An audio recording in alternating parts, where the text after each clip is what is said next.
¿Te has quejado alguna vez de México? Tal vez tú seas parte del problema y no te estés dando cuenta. Mi objetivo el día de hoy es presentarles el problema más grave que a mi parecer tiene México, la deficiente calidad en el sector educativo. La razón de esto es porque este problema es el origen de otros más vistosos, como lo son el narcotráfico, la corrupción, la impunidad, la violencia, entre muchos otros. A continuación les voy a presentar la evolución de los problemas a lo largo de la historia y los problemas en la actualidad. También les voy a presentar las características que hacen al sector educativo el cáncer de México. Para comenzar, es importante destacar que históricamente la educación en México ha sido destinada para un sector específico de la población.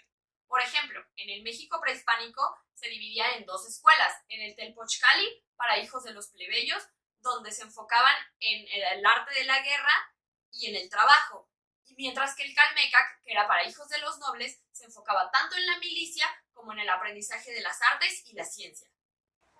Posteriormente, en el México colonial, los franciscanos estuvieron a cargo de la educación. Al principio decidieron evangelizar a los indígenas y enseñarles la cultura europea, pero esto, ojo, solamente era para los hijos de los nobles.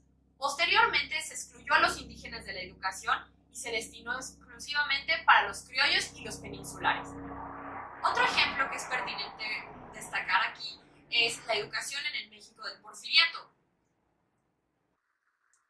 Esta se limitaba exclusivamente el acceso a zonas urbanas y semiurbanas, únicamente para las ciudades más importantes de México. La educación en México, a pesar de ser un derecho constitucional, es deficiente. Según la Encuesta Nacional de Ocupación y Empleo realizada en el 2007, cerca de 1.7 millones de niños y 1.4 millones de niñas no tienen acceso a la educación. Asimismo, la educación entre entidades federativas varía también en zonas urbanas y rurales. Según un estudio realizado por Mexicanos Primero, la peor educación en México es destinada para las zonas indígenas. Según la Organización para la Cooperación y el Desarrollo Económico, las oportunidades de vida de un niño o un joven están estrechamente vinculadas a la educación que recibe por parte de su escuela.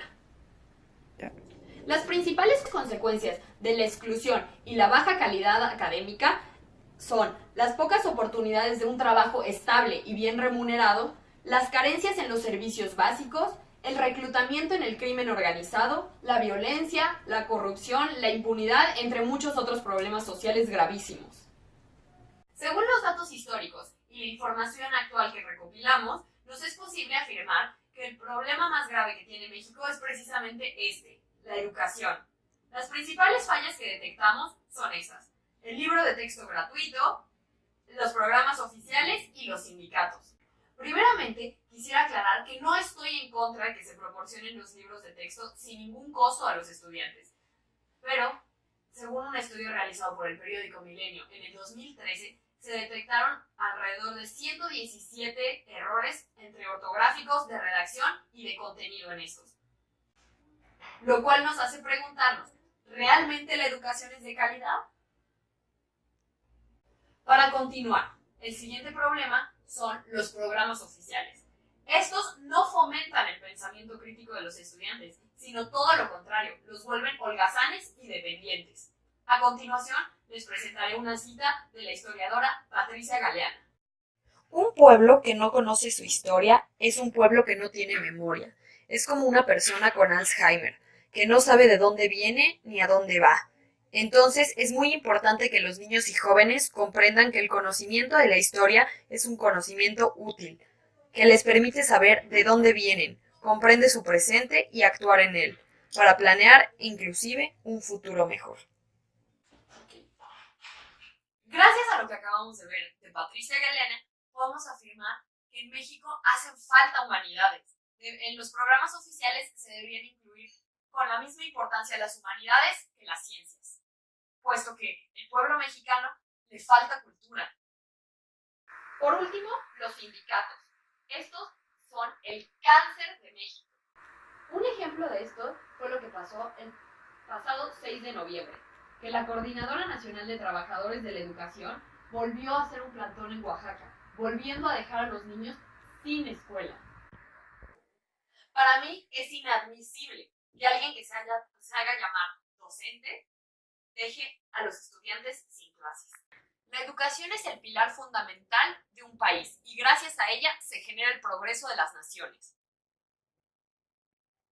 Al gobierno mexicano le conviene tener un pueblo ignorante, que no tenga una buena educación para que éste no se rebele en su contra. El modelo de educación mexicana no sigue un modelo progresista, sino uno conformista.